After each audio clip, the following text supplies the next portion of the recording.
मेरी आवाज सुन रहे हैं, मुश्ताक मट्टू मेरी आवाज सुन रहे हैं तो माइनॉरिटी के झंडे नीचे करवाएं। यहां से जिस तरह ऐलान हो रहा है तो वो मजीद लहराएगा नहीं, या तो साइड में कर दें इन झंडों को या नीचे करें झंडे।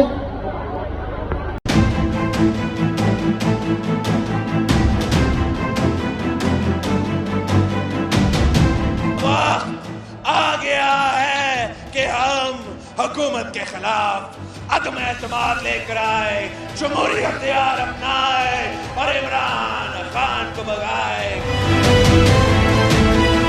हम मैदान में दाखिल हो चुके हैं, आगे बढ़ सकते हैं, पीछे नहीं हट सकते हैं। अब इस सिलेक्टेड का वक्त खत्म हो चुका है। पाकिस्तान पीपल्स पार्टी के जियालो, आपका जमहूरी जदोजहद के नतीजे में हमने इमरान खान का हुकूमत को खत्म कर दिया।